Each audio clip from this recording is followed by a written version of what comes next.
De volta com o nosso programa, lembrando que nós estamos de WhatsApp novo, você pode mandar para cá o seu recadinho, 0 operadora 11 99681 9742, sempre lembrando de escrever o seu nome, a cidade e o estado de onde você acompanha o nosso programa. Pode inclusive mandar perguntas para os nossos convidados, caso alguma dúvida não tenha sido esclarecida durante as nossas conversas. E vamos de entrevista. Na terceirização, uma empresa prestadora de serviços é contratada por outra empresa para realizar serviços determinados e específicos. A prestadora de serviços, então, é responsável por seus funcionários ou pode subcontratar outra empresa para esses serviços. Não há vínculo empregatício entre a empresa contratante e os trabalhadores dessas prestadoras. Mas como agir em caso de não cumprimento dos direitos trabalhistas, quando algum problema acontece, né? Quem deve responder nesses casos? Esse é o assunto que a gente aborda a partir de agora com a desembargadora do Tribunal Regional do Trabalho, doutora Ivani Contini Bramante, e também o advogado, doutor Lucas Reis. Quem eu cumprimento agora, boa tarde. Obrigado pela presença. Esse é um assunto novo, doutora Ivani? Não, esse assunto é antigo. Já é antigo? Já. Desde os anos 70 que nós temos várias legislações que vão permitindo uma terceirização aqui e ali, né? Uhum. Então nós temos a área da limpeza e conservação, a área da vigilância bancária. Uhum. Então são várias legislações que foram sendo editadas e permitindo a terceirização em casos específicos. Uhum. O problema agora é que a legislação que está por vir, que nós temos um projeto de lei que já foi votada na Câmara, ela autoriza a terceirização em todas as atividades. Em qualquer área? Qualquer área. Em qualquer área. Para o trabalhador, isso é positivo ou negativo? Então, segundo a ótica da Justiça do Trabalho, inclusive há uma manifestação, um manifesto dos ministros do Tribunal Superior do Trabalho, na visão da Justiça do Trabalho haverá precarização de direitos.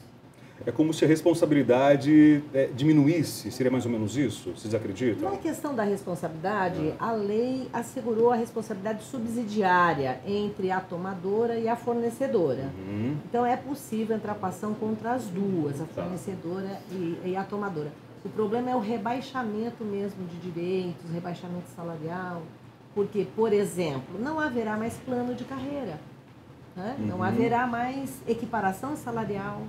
Então, são vários os direitos que caem por terra por conta da terceirização de Eu comentava até nos bastidores com o Dr. Lucas, né, a respeito do lado do consumidor, de quem contrata, por exemplo, a empresa. A impressão que eu tenho, Dr. Lucas, né, Dr. Ivani também, é que o serviço pode até ficar mais barato. Sim. Né? Não existe essa tendência? Exatamente, até porque, havendo a precarização, a pessoa que está prestando aquele serviço não vai se dedicar como se fosse da empresa tomadora. Então, acaba por não prestar um serviço a contento também. Tá. Existe o risco, por exemplo, de trabalhadores serem dispensados para serem recontratados por uma empresa terceirizada? Vocês veem essa possibilidade? Olha, existe esse temor. No meio sindical e no meio da visão dos trabalhadores, existe esse temor de que hoje todos os empregados sejam transformados em terceirizados. É como se eu tivesse uma escola, por exemplo, né, e tivesse lá dentro do meu colégio, um colégio particular, né, vamos colocar essa situação, tivesse lá 30 professores para lecionar manhã e tarde, por exemplo, são todos contratados, né? A folha de pagamento é responsabilidade minha, carteira de trabalho foi assinada por mim. Sim. De uma hora para outra eu dispenso todo mundo, eu falo assim, agora vocês se reúnem aí, criem uma empresa vocês, eu vou contratar a empresa de vocês para prestar o serviço. Seria isso, então, que vai acontecer? Existe esse temor. As empresas, o lado patronal, a sustenta que eles também têm a preocupação com a qualidade do produto e que devem manter um contingente de trabalhadores no seu quadro, até para ter essa questão da competitividade, a qualidade, porque o produto pode também perder a qualidade. Quem fiscalizaria nessa situação? Pois é. O Ministério do Trabalho e Emprego possui poucos fiscais, e não há como.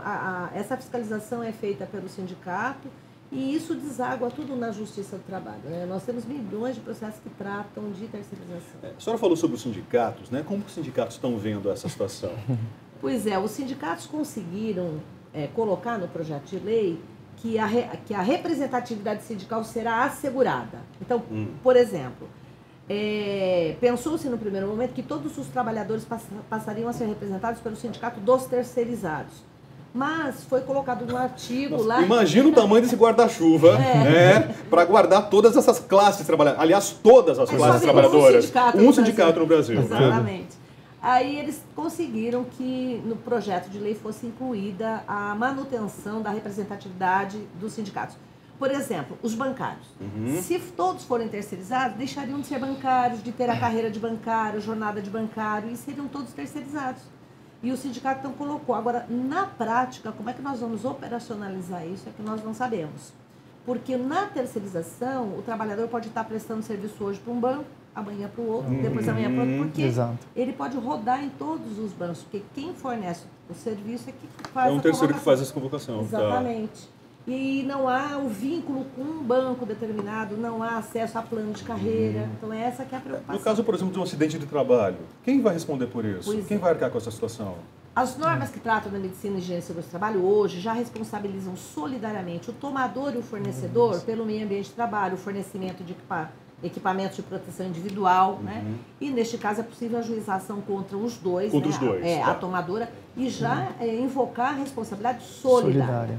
O que é isso? O que é responsabilidade solidária? Ambos respondem igualmente. Se um não tem como suportar, o outro responde igualmente. A lei traz a responsabilidade subsidiária. Primeiro ingressa-se com a responsabilidade em cima da fornecedora. Se a fornecedora não tiver sustentáculo... Da empresa terceirizada, seria isso. Se ela não tiver sustentáculo ou suporte para suportar os débitos trabalhistas, aí sim entraria subsidiariamente, supletivamente, a tomadora de serviço. Sabe que dá para analisar desde já que os processos vão se arrastar. Porque a empresa terceirizada, naturalmente, ela vai querer se isentar. Ela vai querer dividir esse ônus, naturalmente, com quem a contratou, doutor Ivanir. Exatamente. Exato. O problema da terceirizada é que ela é uma empresa que ela possui como patrimônio né, um escritório, uma escrivaninha e um computador. Ela não tem que ter, ela só fornece a mão de obra. Ela é praticamente uma administradora de serviços. Exatamente. Ela não tem capital. E ela não tem o ativo fixo, como uma empresa que tem lá o maquinário e tudo mais, né? E ela fica responsabilizada, mas sem o suporte, sem o estofo financeiro para isso. Agora, esse é o modelo adotado em outros países também? Vocês têm conhecimento? Se isso funciona, por exemplo, em outras realidades? Olha, em outros países o sistema de legislação trabalhista é diferenciado. Né? Nós temos completamente diferente. A gente está atrasado? Existem países que nem tem uma legislação específica trabalhista, né? Como, por exemplo, os Estados Unidos. Lá a contratação é feita por intermédio de sindicatos, lá os sindicatos que fixam as regras, e lá existe uma autonomia de contratação. É assegurada a igualdade entre as partes, e o trabalhador impõe as suas condições para trabalhar, a empresa contrata. Isso. É diferente, né, do Brasil. Em tese. Lá os trabalhadores são qualificados, né? Nós não temos qualificação e requalificação no Brasil. Esse projeto que foi aprovado agora na Câmara, então, né, ele estava tramitando desde 2004. Desde 2004, exato.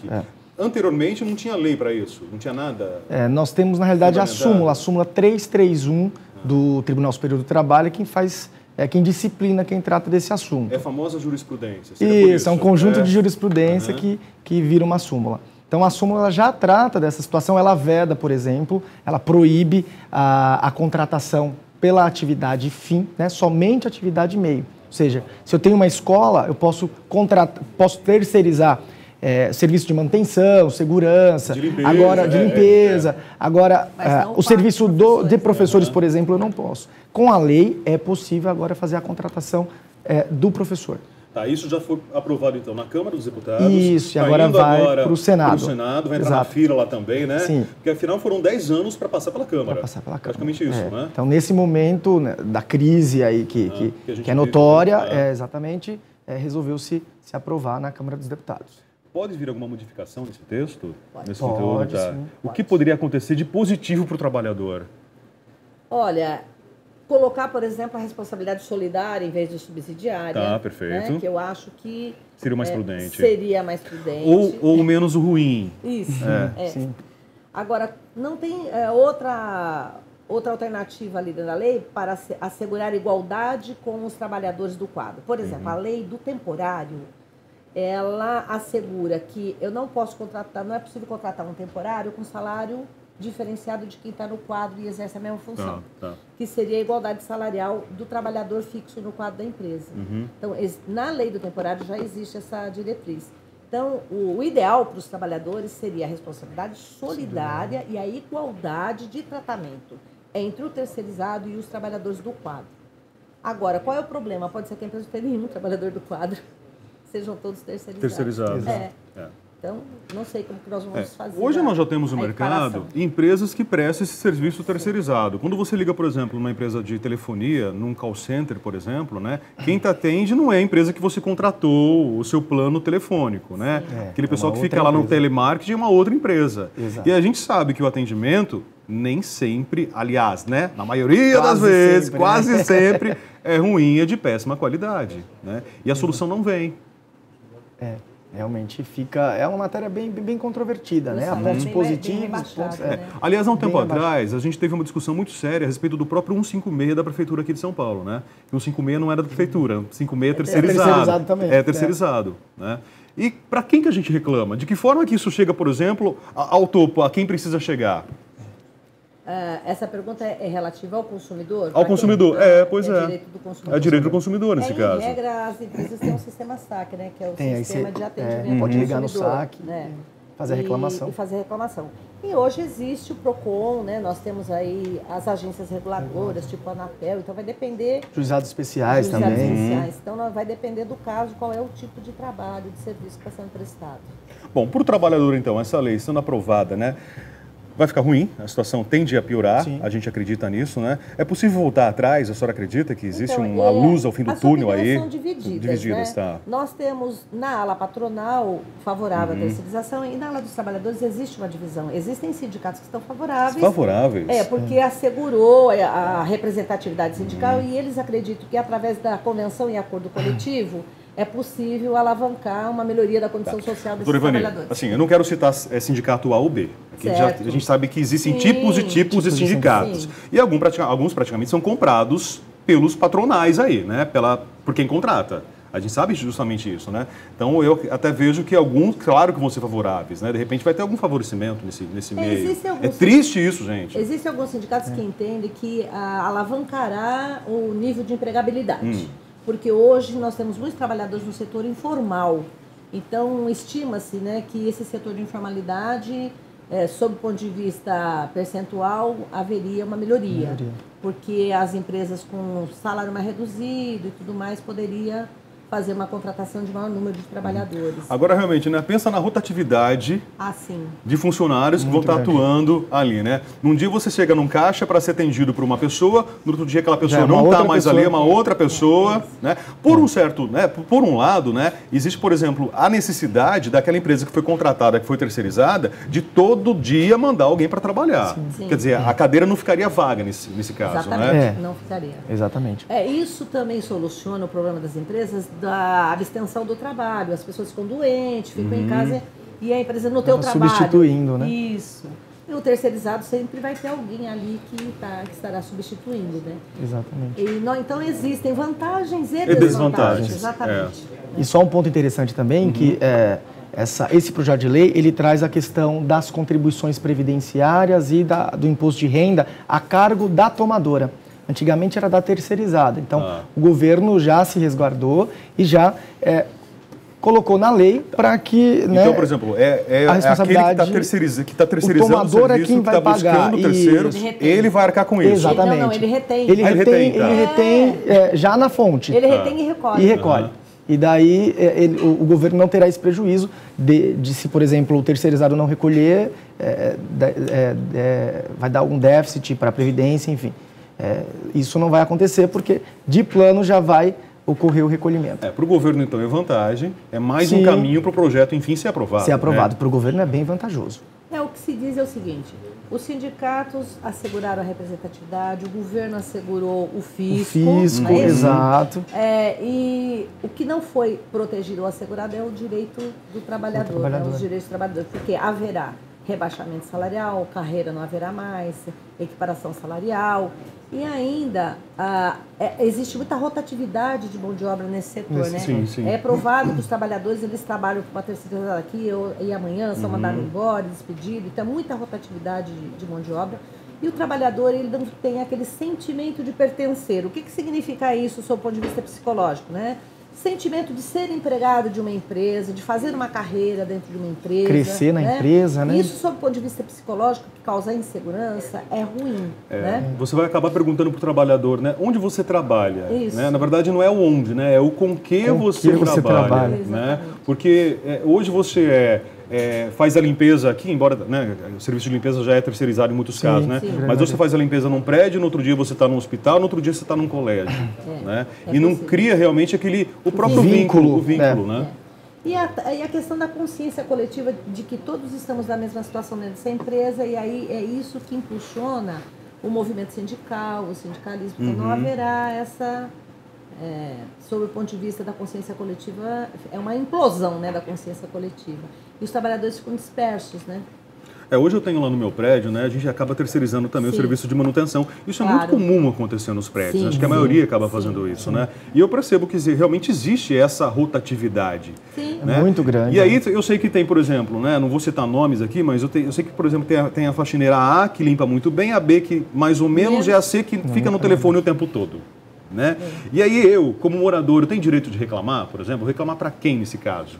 Né? Ou, de repente, posso chegar num colégio, né, e a professora que não leciona direito, porque o serviço é terceirizado, ela não tem responsabilidade com aquela pedagogia, por exemplo, né, que os colégios têm que ter um programa de ensino certo, né? Sim, sim.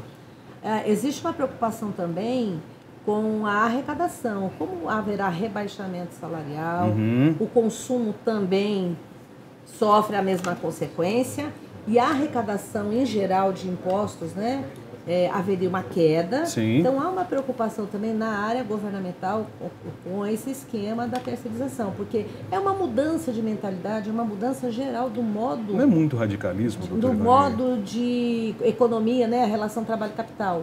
Então, há quem diga que se isso no futuro será catastrófico.